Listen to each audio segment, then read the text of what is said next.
I straightened my tie, checking one last time that my presentation materials were perfect. Tonight's family dinner at my sister Rebecca's mansion was more than just a gathering. It was my chance to finally prove myself. After years of working in silence, making strategic investments through my company, Griffin Capital, I was ready to pitch my biggest venture yet. I just needed backing from Monarch Bank, where my brother-in-law, Marcus Williams, served as executive vice president. The irony wasn't lost on me. 10 years ago, Marcus had been the one to deny my first business loan, calling my ideas childish fantasies.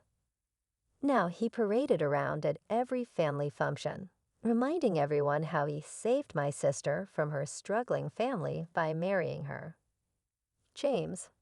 Rebecca greeted me at the door, air-kissing my cheek.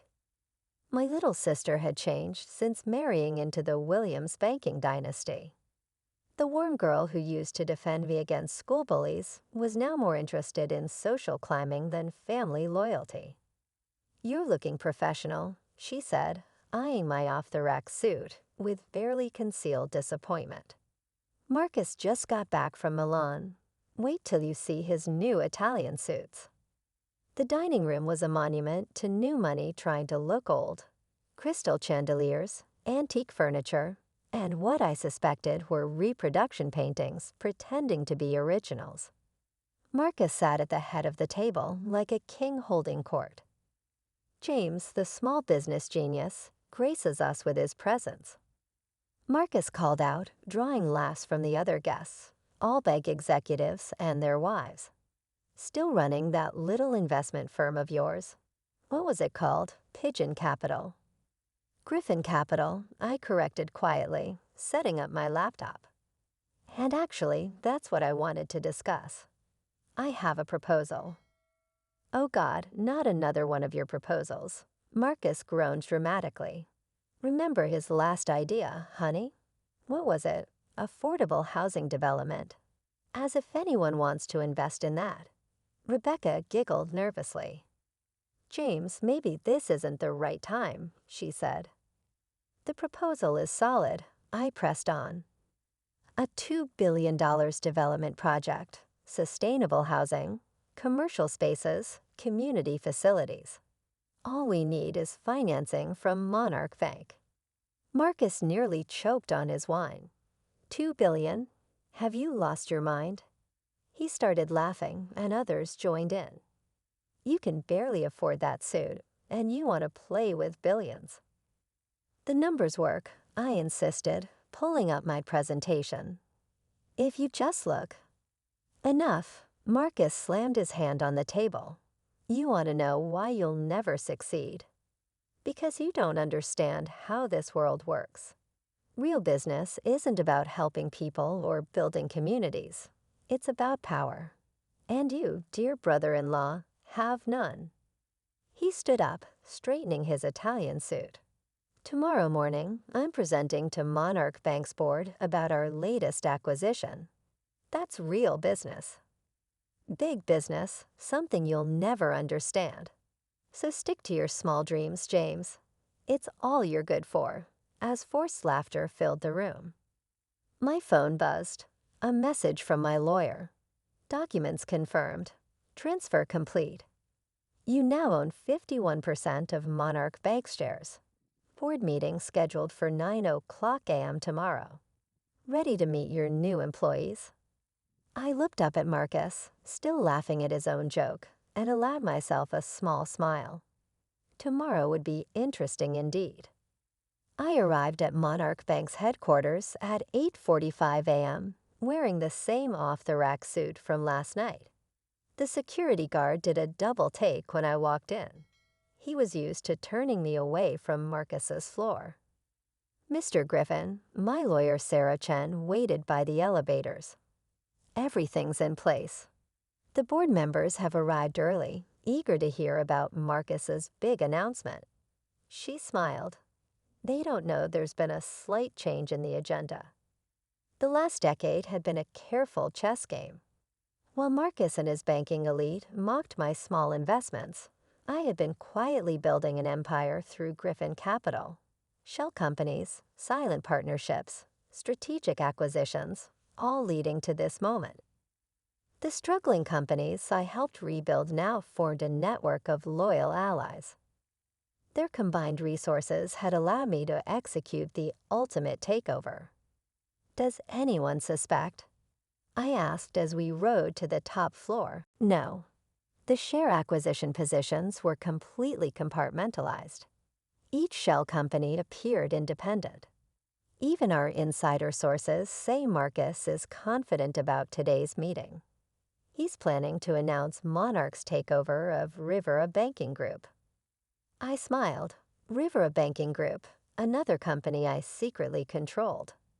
The boardroom was impressive, mahogany and marble, with floor-to-ceiling windows overlooking the city. Marcus stood at the head of the table, that same smug smile from last night plastered on his face. "James, what are you doing here? This is a closed board meeting." Actually, Sarah stepped forward, placing a folder on the table. "Mr. Griffin has every right to be here." "What is this?" Marcus grabbed the papers, his face reddening as he read the ownership documents. I said calmly, taking a seat. "As of 8 a.m. this morning, Griffin Capital holds 51% of Monarch Bank's shares." The room erupted in chaos. Board members grabbed copies of the documents, whispering frantically. Marcus's face had gone from red to white. "Impossible. We would have known if someone was buying up shares." "Would you?" I pulled up a presentation on the boardroom screen, a web of companies and acquisitions, all leading back to Griffin Capital. You were too busy looking down on small businesses to notice them uniting under one banner. My banner. "This is a trick," Marcus sputtered. "The Williams family has controlled this bank for generations. Until you started making risky investments and alienating smaller clients," I countered. "Did you think those clients had nowhere else to go? They came to me, Marcus. All those small dreams you mocked. They added up." The board members were nodding now, seeing the full picture. Marcus had been bleeding the bank with his aggressive expansion plans, while I'd been building a sustainable network of loyal customers and solid investments. "You can't do this," he whispered. "Rebecca Scheck, your sister, yes, she is. And maybe now she'll remember what that means." I stood up, straightening my off-the-rack suit. "By the way, your Rivera Banking Group takeover announcement. That won't be necessary. They already answered to me."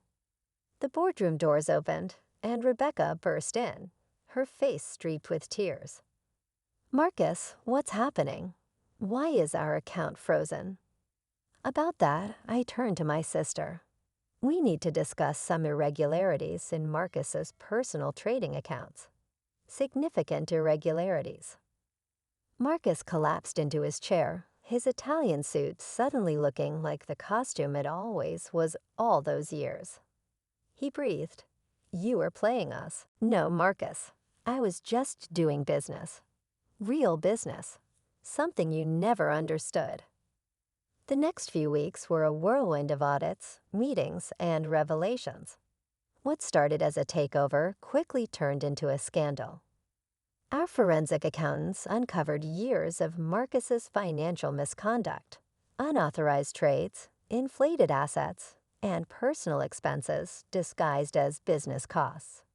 The prestigious Williams banking dynasty was built on a foundation of sand. I sat in my new office, formerly Marcus's, reviewing the latest audit reports. Rebecca stormed in. "How could you do this to us?" she demanded, slamming her hands on my desk. "Do you know what people are saying? Our friends won't even take my calls." "Your friends?" I looked up at my sister. "Or your husband's friends." "What's the difference?" She was nearly in tears. "Marcus gave me everything. A perfect life. Status, respect." I stood up and walked to the floor-to-ceiling windows. "Let me show you something." I pulled up security footage from last month's board meeting. Watch how your husband treated his employees, the ones who weren't important enough. Rebecca's face fell as she watched Marcus berating a junior analyst, mocking an elderly board member, and dismissing valid concerns about predatory lending practices.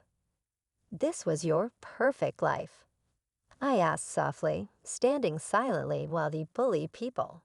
Just like you stood silently at that dinner when he humiliated me. I didn't know what else to do, she whispered. After he helped pay for Mom's medical bills. I paid for those bills, I interrupted. Through one of my shell companies, Marcus just took the credit. Rebecca sank into a chair, her designer handbag sliding to the floor. Why didn't you tell me? Would you have believed me? The brother with small dreams. The intercom buzzed. Mr. Griffin, the FBI agents are here about Mr. Williams's trading violations. Rebecca's head snapped up. FBI. James, please. He's still my husband. And you're still my sister. I sat beside her. That's why I've arranged for immunity in exchange for his cooperation. He'll face penalties and fines, but no jail time. The Williams family legacy might be over, but you won't have to see your husband in handcuffs. Why? She asked, tears streaming down her face. Why show mercy after everything he did? I handed her a framed photo I kept in my desk. Us as kids, her standing up to bullies who were picking on her nerdy big brother. Because a long time ago, someone taught me that real strength isn't about having power. It's about how you use it. As Rebecca broke down crying, my phone buzzed with a message from the board. Marcus had agreed to resign. His last act would be to sign over his remaining shares. The Williams banking dynasty was officially over. But maybe, just maybe, the Griffin siblings could start healing. 1 year later, the sign on the building read Griffin and Partners Financial Group, a merger of Monarch Bank with my other companies. The marble and mahogany remained, but the atmosphere had changed completely.